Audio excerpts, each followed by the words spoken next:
welcome to the Founder Factor, where we'll dig into the strategies, ideas, and mindsets of some of South Carolina's most impactful entrepreneurs. I'm your host, Caroline Jennings, and if you're looking for your next big business breakthrough, then you've come to the right place.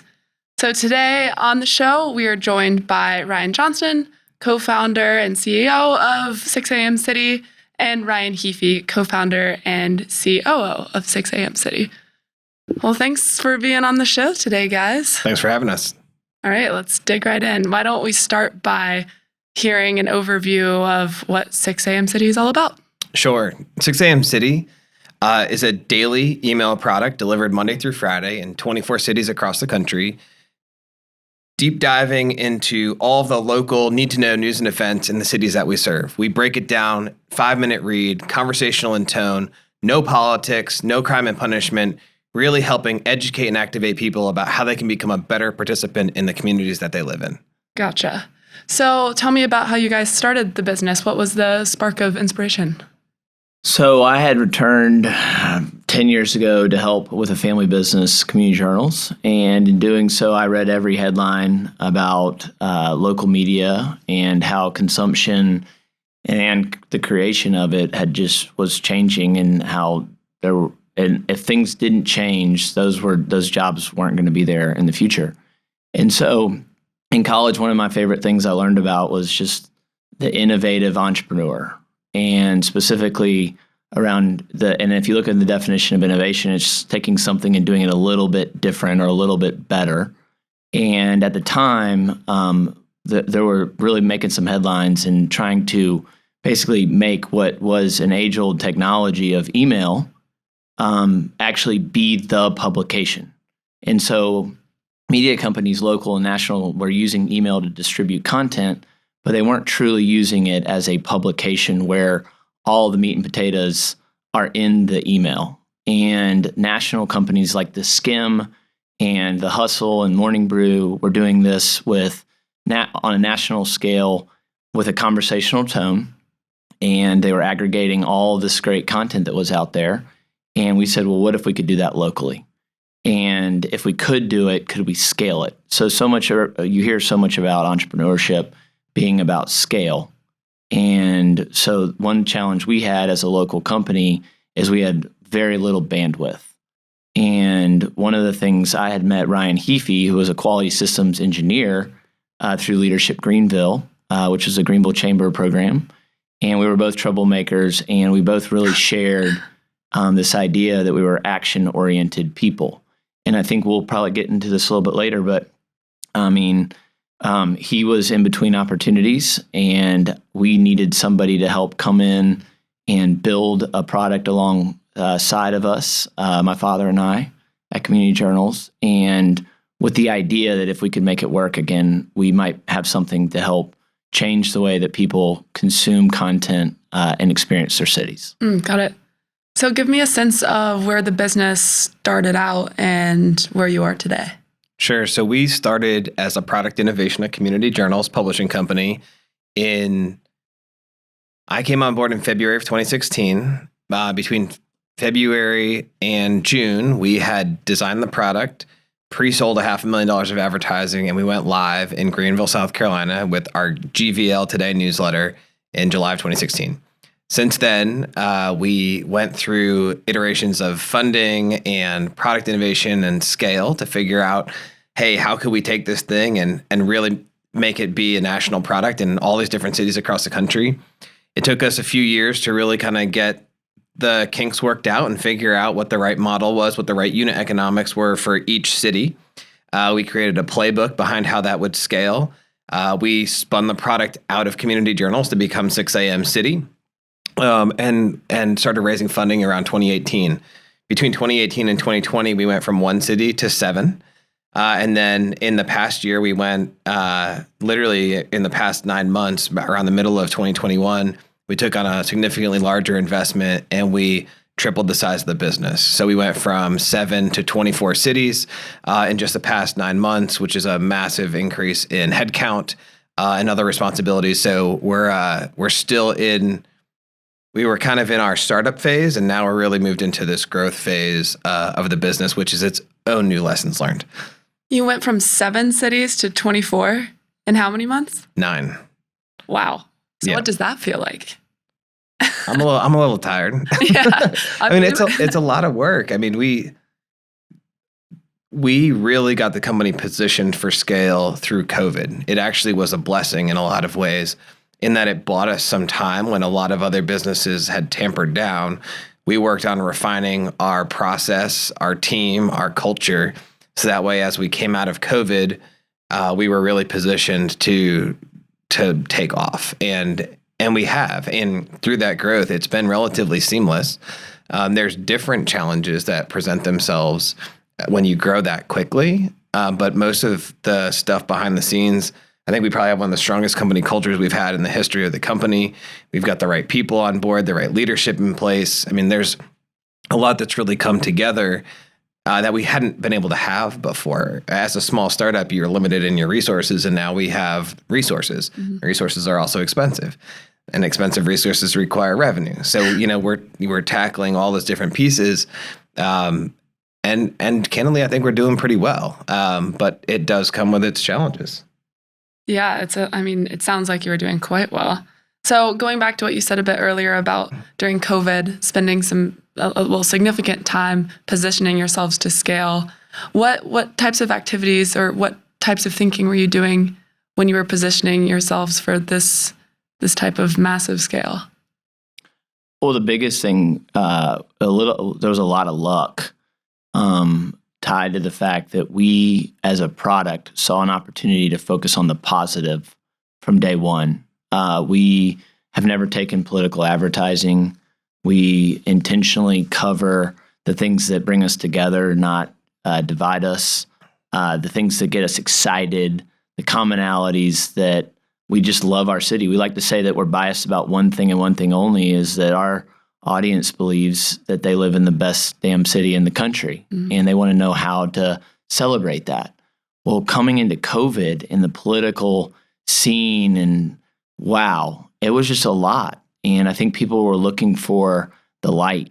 They were looking for things to get excited about. And so as COVID hit, and as kind of and the great reshuffling, not just with the companies, but the geographical location of folks and families and college grads choosing location and wanting to know, where should I move? And once I've moved there, how do I get involved and get to participate? So knowing that was our kind of initial strategy to build a product and a purpose around that, coming through COVID, and really we were ready to scale, but the time wasn't ready to scale. And so coming out of it, as everyone geared up and got back outside, and we really got to focus on those processes and refine them. So when the opportunity was ready to go, we had a team that was also totally bought into and helped participate in designing and owning those strategies, so that when we went, they helped build that, and they were bought in. So that was critical. Yeah. Yeah. It sounds like you had a pretty well-established plan then. It sounds like you guys weren't doing a lot of flying by the seat of your pants. So my next question is there anything that you're experiencing now with that growth that you wish you had thought to prepare for? I think growing fast is an expensive proposition for a business. And so you are always making best guesses and estimates about what all those things are. And sometimes, throwing a little additional cash in the fundraising, or making sure that you could continue to grow certain things. So like you go super fast, and then we're right now in a slowdown. Could we have kept going a little more if we put a little more fuel behind the fire and gotten, instead of to 16 to 24 cities? Right now we're kind of leveling out, and we need to decide, are we trying to go to 6 more, 8 more, or 10 more before you go to another financing round? Mm-hmm. So in scaling a startup, a lot of times your growth spurts are triggered and tied to financing opportunities. Mm. A lot of times those are maybe 18 months or so apart, maybe a little bit longer, but you try to get the right runway to scale that growth. We're going through that process right now and deciding when do we start raising the next round of capital.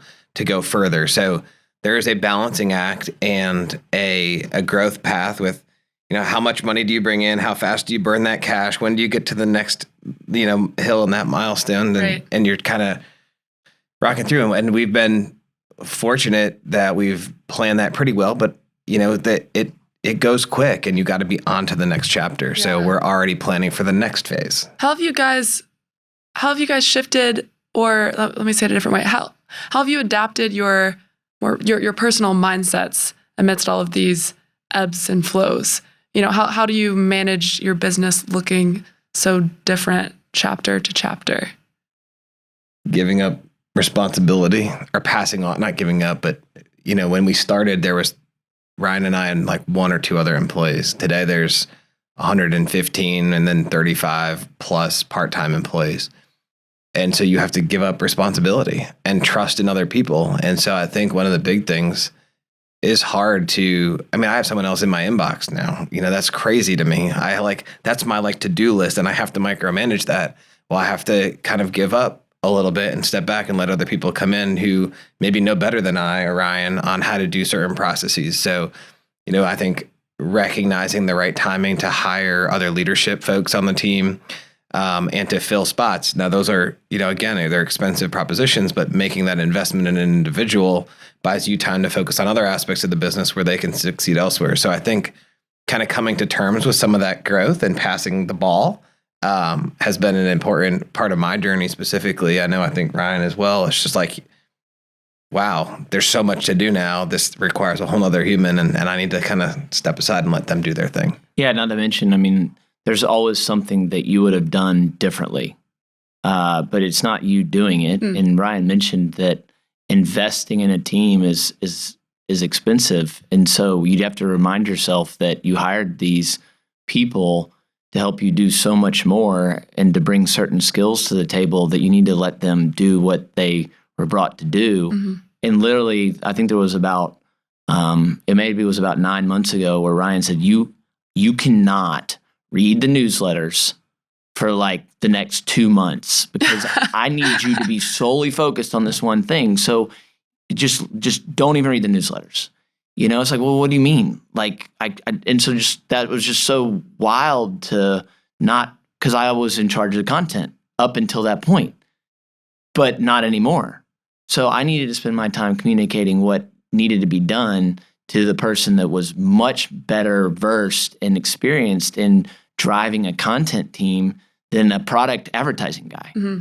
And so the other piece that I'd like to share is part of the challenge of why we really wanted to triple the size of the company. And we knew that it would be a lot, but we also wanted to attract certain talent that was attracted to that opportunity to make that size of a dent. Mm-hmm. So we were our footprint was these tier 2 southeastern cities. Well, our VP of content, for example, came from one of the leading business journals in the United States. So for that individual to get fired up to join us, they need to know that we're going to be in Seattle and Austin and San Diego and Portland and Boston. That all of a sudden, to leave something that's going to, we needed to level up our talent. And to do that, they needed to know that I'm coming somewhere where I can really make my mark, but there's a large enough momentum and footprint for me to get excited about. Mm-hmm. And I think that was why we really wanted to also go there, is we wanted to substantially bring on substantially change the type of talent that wanted to join our efforts. Yeah. So it sounds like as you have grown, you've stayed pretty, laser focused on the defining mission and vision and values. And you mentioned before that company culture was something very important to you. As you've grown, how have you maintained that consistency in company culture and across so many different states as well? I think one of the big things that we did early on in the company was seek outside support. Building a mission vision statement, really having someone extract the culture from ourselves and from the entire team was important. So we brought all of our team together. We had all of our staff provide input into defining the company culture. We had a third-party business coach that worked with all of our staff to help instill our values, our went well next time feedback, how we communicate and manage ourselves, so that all of our staff, all of our managers, and everyone was bought into the same process. Those values actually still stand almost identically today as they were 5 years ago, and are pervasive through everything we do in the company, through all of our meetings. That we focus on the values of the company through the meetings. We have a culture and team development person who helps support that in the training with all of our staff. It's through all of our training materials. We've really kind of made culture part of it, so much so that, even through COVID coming out, we just brought all 115 staff together in Nashville for a company retreat in person, because our staff is distributed across the whole country. We have maybe 40 in Greenville and 75 everywhere else. Getting folks together and really focusing. We took off work basically and focused on team building and bonding for 4 days. Big investment in the company, but the importance in culture and maintaining that, and focusing on it even more now in this distributed workforce climate that we have, super important. But we probably have the strongest company culture that we've ever had. And the bond between our staff is unparalleled, I believe, right now. I mean, it's just amazing to watch these folks work together, even though they're in different divisions, they're in different walks of life, and, where they are, younger or older, different backgrounds, and they're like all collaboratively working together in a solution-oriented format to drive the company forward. It's pretty amazing.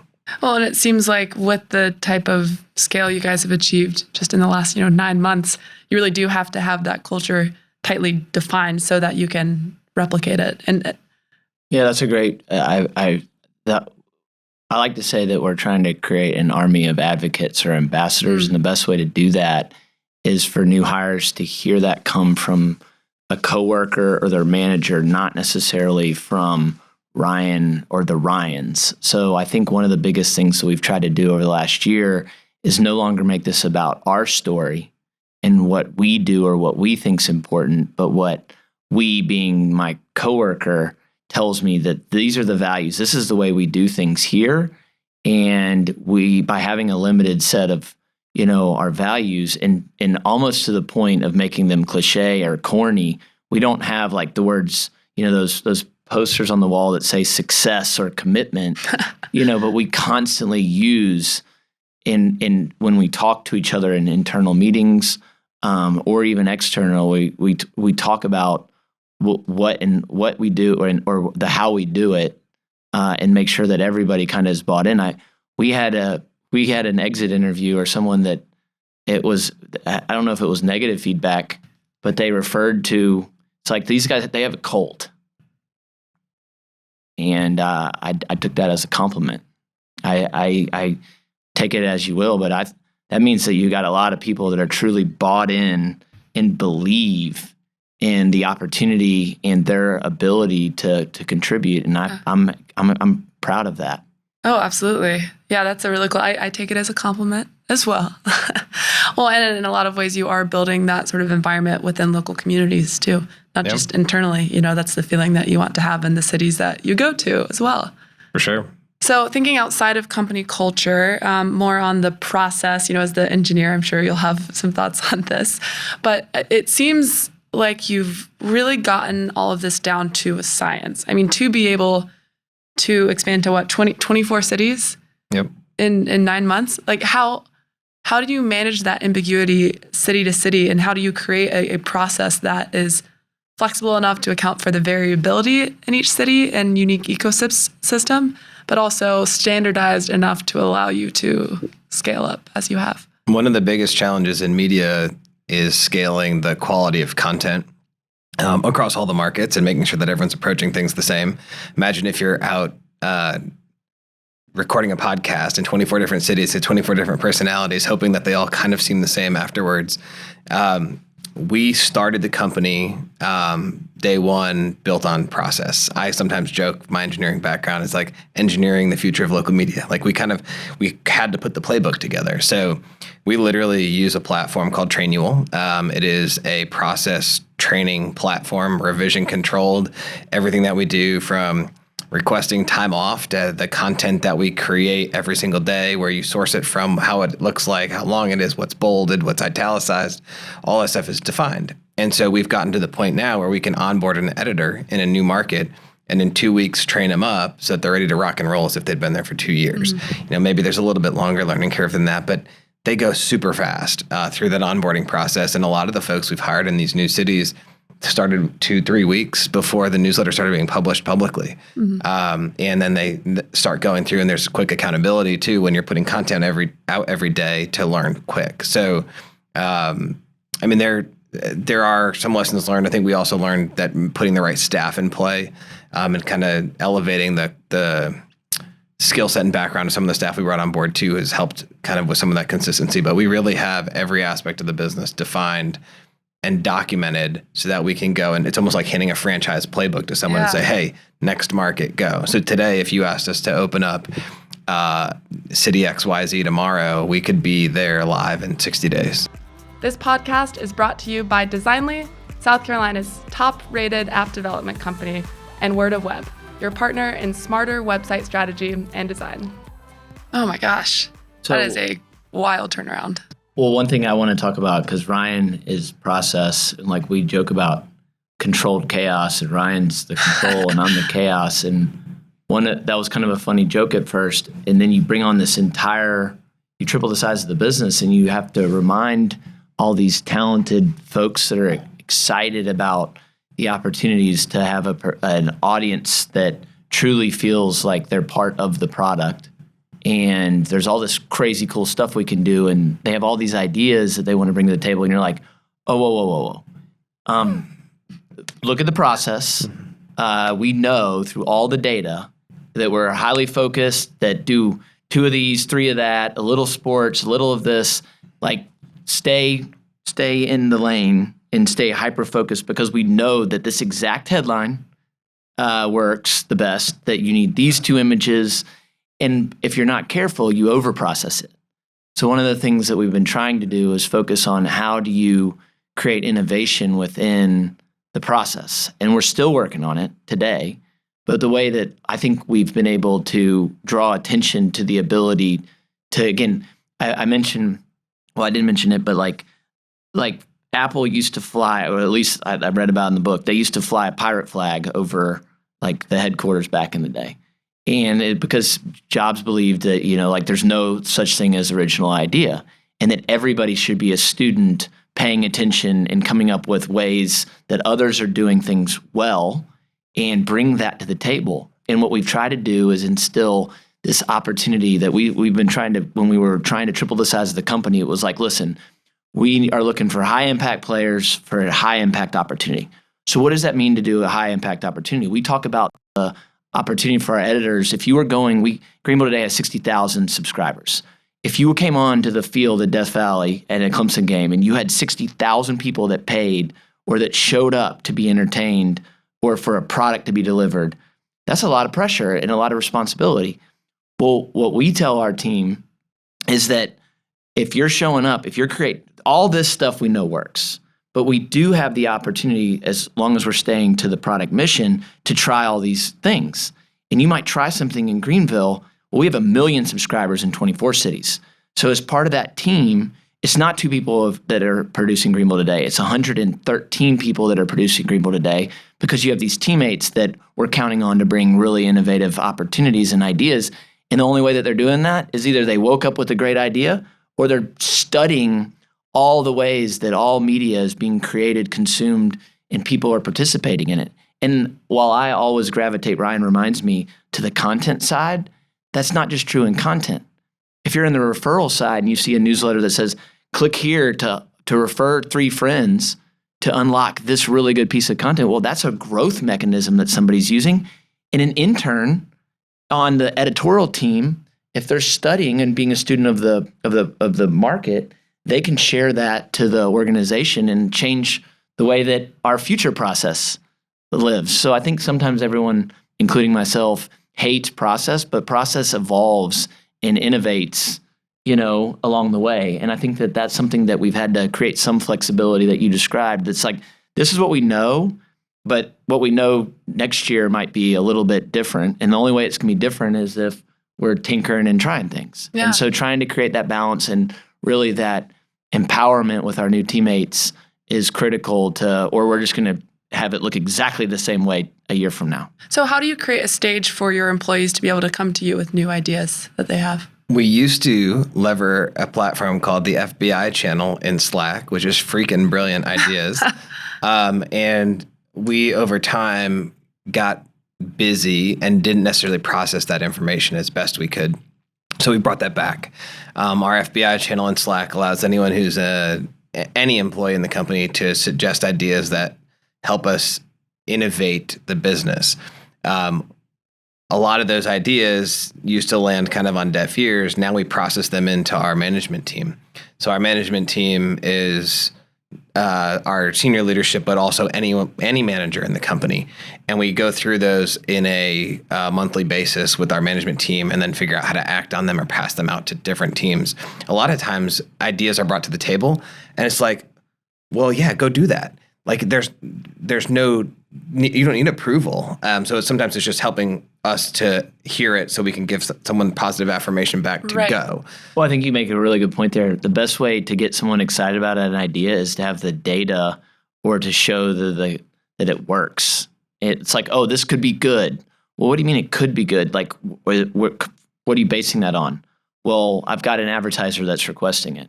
Well, just because they requested it, it fits within the boundaries. Go ahead and do it, and then let's talk about it and talk about what we could do then. And that applies to all areas of the business. And I think that creating the biggest thing that's critical is we started before we launched the first Screamable Today. It just was timing that Reid Hoffman came out with a quote that said, if you wait too long for your product to be perfect, it's probably too late. And I had just read an article about the anniversary of ESPN. And they were talking about their first broadcast and the fact that looking back on it 40 years later, they laughed and they couldn't believe that like the cords were showing and it was horrible. And I think that that's kind of this, like we really process is what has brought us to here, that it really for us to scale and to create a consistent advertising environment, a consistent reader experience, consistent expectations. These things have to be true. But for us to continue to grow as a company, we have to do new things. And the best way to do it is to try it and to have a sense of forgiveness that we're going to share the lessons learned or the wins. And that's why Ryan mentioned earlier, like we build a lot of our feedback around went well and next time. And so like that's kind of one of the ways that we're working on it. And I think it's important for every employee to know in our company or any company, the way that we operate, we're bought in. If the employee tries something and it does not work, so long as there is a lesson learned for next time, there's never any penalty for that. Good point. You know, and it's not, most things that people are trying are not creating a financially negative impact for the company. They're testing something, they want to go out and hop on a local TV show thing and share about what the events are going on this weekend. Awesome, great initiative. You connected with the local broadcaster and you got up there, you publicized the company, you helped support growth. Maybe, we forgot to mention the company name when we were on the show or whatever. Well, great, you missed the mark, but it was an awesome attempt. And next time, this is what we'll do better. Exactly. You don't need my permission to do that. Just go do it. Show us that you got that initiative and we'll celebrate it all day long. I feel like that's a rarity in a company of your size. So that's pretty incredible that you guys have built that culture of innovation. And I feel like in product development world, you call that iteration, and it's almost like applying that kind of mindset to. Do you think of your business as a services business? Do you think of it as a product business? The principals of our company are doing positive service, and I think a lot of times, we do see it as a service. I mean, we doing positive service internally means helping provide feedback and support for other members of our staff to help them get better in what they're doing as a career. And doing positive service externally is providing a value to the community to help drive the community forward. So, we've always been in the mindset of helping to get people to participate more appropriate or more effectively in their communities. Well, that is what we're here for. We are a service to the community. And we, as a lot of times say, 6 a.m. is here to provide value in the cities we serve. It is service industry. Yeah. We're definitely not a SaaS product because we are ad supported, so we can provide it for free for everybody. So yeah, I mean, we are definitely a service model, and hopefully people get value from that. Yeah, I mean, people. I hate using the word now more than ever, but now more than ever, people want to understand how to participate locally, how to get the best out of where they live, and and unfortunately, if you look up again the definition of infrastructure, it specifically outlines it's like the key things that have to be in place for a city to thrive, and communication is one of those things. And so, if I don't have a way to know what's going on, I can't plug in, I can't get invested.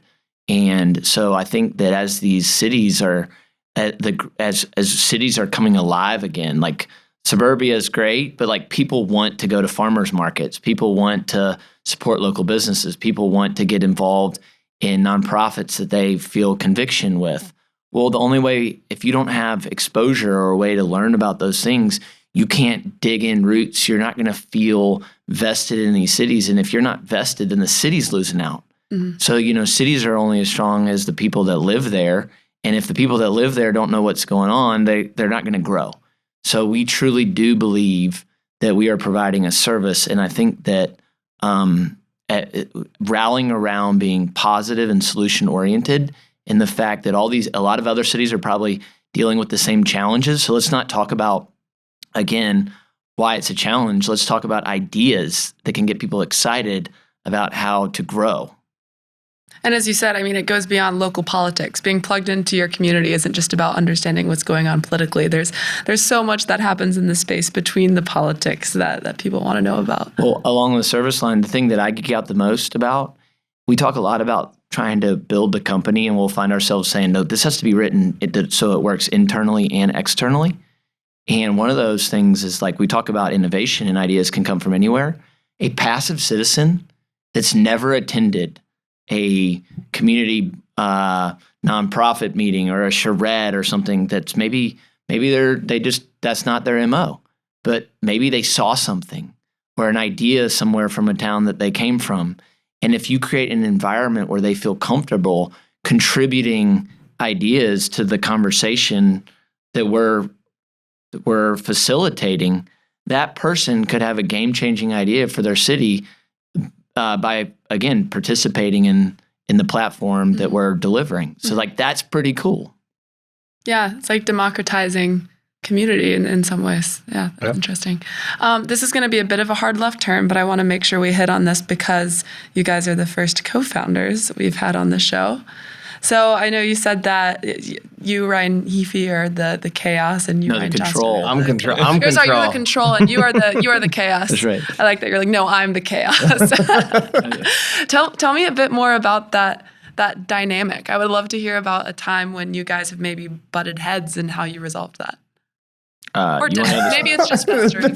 This morning. Oh, great. So I think that one of the bigger challenges is that as the company's grown, the way that we butt heads has changed, or a little bit. I think one of the things that has helped make us successful as co-founders is the ability that we know that the intent and the destination or our intentions are very well founded in where we want to take the company and what we want to do. But we feel very comfortable people talk about radical candor. We have radical conversations derived to understand where I feel one way or he feels one way, so that we can understand and move on immediately. And it's like, all right, so like we would go through in the early days, we would just like people, like a new hire would be in like the other room. And they would be like, it'd be like people would like Slack would be blowing up. It's like, hey, this is their first day, and it's like, okay, and then it's like, all right, so are we going to Woodside Bistro and people would be like, what just happened?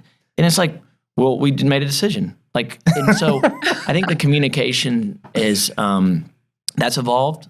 We have very, very open dialogue, and it gets us to solutions faster. And today in the beginning, there was a lot of things we were figuring out, and we were always moving the ball in the same direction. But we would get an argument, it would last 5 minutes, and we had a solution. But it was done, and then we were on to the next thing. Productive and they always come out with solutions, and it always moves the ball forward. It's not like there's not like we're building an animosity.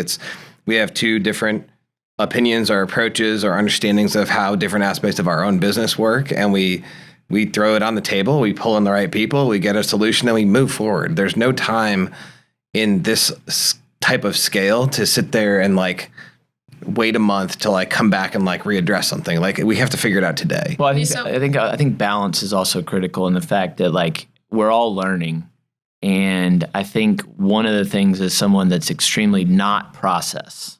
So I'm all you got a measure 3 times, cut once. It's what's measuring, from me, and it's let's go, and it's whoa. And so one of the things, especially when scale is so critical, asking these questions before, I was talking to a founder one time, and he said, I've got this business partner, and he makes me wait 48 hours before even coming to him with an idea.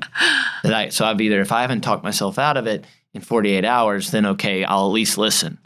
Well, at first, when there's so much excitement, so from the content, from feedback, we get a piece of feedback, and I'd want to dive into a new product immediately. And so Ryan would be like, well, what does this look like in 20 cities? And we might be in 5, and so, or this pushback of, well, have you thought of this? And what's this going to be like? And I'm like, I don't know all those answers yet. And so he's also had to change over time and understand that that's right. We're not necessarily going to always have it totally baked, but at a minimum, we need to make sure that we're communicating or leveraging additional parts of our team to help ensure that we're not losing focus, or that there's some sort of follow-up where we're evaluating this experiment. And so I constantly want to experiment, and I think that we've learned to have a little bit more balance and understanding that everything can't be 100% process, but everything can't also be fly by the seat of your pants, especially as you continue to grow and you got a much larger team. I think, too, as we brought in more people, so in the beginning, there was us. And I think this is lost in a lot of founders. Even when you're by yourself as a founder, every decision you make is between you and the wall, or you and your partner. And so, here we can actually have a dialogue, which I think has actually helped advance the company significantly than if it was an individual that was kind of dictating to all, because it does make sure there is balance and smart decisions moving forward. But then as you start to add more people into your executive leadership team, and you can actually get feedback from other parties, you start to distribute some of the decision making better. And there's more opinions. And you're like, oh, wow, all 4 of you are really thinking this. And I'm over here thinking this by myself. Well, hey, maybe I actually am wrong. And it's not just 2 of us trying to make a decision in a vacuum. So, yeah. And the hardest part, though, is, and sometimes if there's so much conviction, is understanding when, even if all 4 of us feel one way, but he's advocating for to be another way, or vice versa. It's kind of am I going to die on this hill? Am I going to really say that I don't care what all 4 of you are saying, we're going to do this because this is what I'm here to do, is to say that we need to do this? That's also a really hard decision to make. And so when you're prepared to make those decisions, you've got to have the trust to say, okay, well, then that's fine. You've listened, you own this, and I'll support it. But it can't always be this, I'm going to die on every hill, and trusting each other. And even now our leadership team is okay, as long as there's a forum and people can provide that feedback, but also understand, again, sometimes we have to make these other individual decisions. Mm-hmm. It sounds like you guys have developed a great partnership in that way. Then it seems like with a lot of co-founders, that's where it all falls apart. That conviction that doesn't have a productive output. I think yes, and there's one other part is probably additional mentors, advice, guidance, resources, external. I mean, we've sought out additional folks externally and work with other business coaches and stuff that help us to drive our business forward. So while a lot of companies look like they may be rocking with whatever. I mean, there are challenge in any growing company. There's challenges, or you're like stuff that you just don't know about, or you're like, oh my goodness, there's this new funding thing. I've never heard of that thing before, and I need to like go discover. And if you don't have a good network of support behind you, you are even more on an island. So I think we've built a pretty good network of support within our industry, within our community, within the fundraising side of the things, and then just with other peers. I mean, like, it's just to have some of those outlets have been super important. Then also to have the support structure that we have at home. Yeah. The other piece is like we live pretty close to each other. And if there are a real hard decision that one of the two of us is making, being able to walk through it and have like, like the true single founder story is like the quote, it's lonely at the top when you're trying to decide which way to take or go. Being able to have somebody sit there and say, okay, this is what I'm struggling with. This is why I like this approach or I don't like this approach. What am I not thinking? At least you can kind of close your eyes at night and say that this still might be the total wrong turn. But I feel that somebody that is truly understands what is at stake is 100% in agreement that this is the right approach. There's some sense of reassurance that when forced with those harder decisions that you feel a little bit more that it might work out by having a second set of eyes on it. That's a great addition. There's that emotional component as well, just feeling more certainty because you have someone else that's steering the ship with you. Well, one more question to wrap us up here. You guys are welcome to approach this individually, together, whatever you prefer. But what is the one thing that is a non-negotiable in your business? I think one of the things for me that's non-negotiable is the attitude and mentality of the staff to be positive, solution-oriented, contributing, driving the business forward, being bought into the culture. It's one thing to have talented people on your team, but if your talented people aren't all rowing in the same direction, then your boat's going in a circle. So I think we've put, for me, a lot of the effort that we've put into building our culture. I've worked in a very negative culture in the past, and I think that the work that we've put in and continue to put in to invest in the people and to really build those bonds and build the connection, which is another thing we're focused on big this year, is important, is the most important. I'd rather have the right person on the team that's willing to learn, that's willing to take feedback, that's willing to and wants to bring ideas to the table, that's fighting for their next opportunity. That person is going to be way more beneficial for the company in the long run than someone who's a rock star but brings a toxic culture to the environment. So if you don't fit that mold and you're not part of the team and you're not bought in, then it's a non-negotiable. You're not going to be here anymore. So we've really kind of made sure that we've got the right folks on the team at this point, and I couldn't be more excited about the trajectory going forward. Ryan Johnston, anything you want to add? It's pretty close in sync with what Heaphy said. I mean, my non-negotiable is that there's a lot of companies looking to hire people right now. And if you're not bought in, if you show up to this team checking the boxes and just doing what's in your job description, we don't want you. We have, I believe, the people that have come before, some that are no longer with us, and the work that we've put in has created a momentum that we have in providing this solution locally.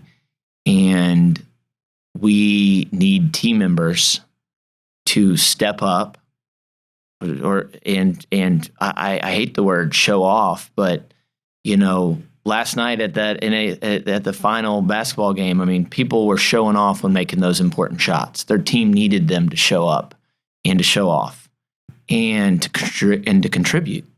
And we need contributors. And the only way you can really be contributed, like part of that's us. We have to create an environment where they feel empowered and they feel challenged, and so that conviction's there.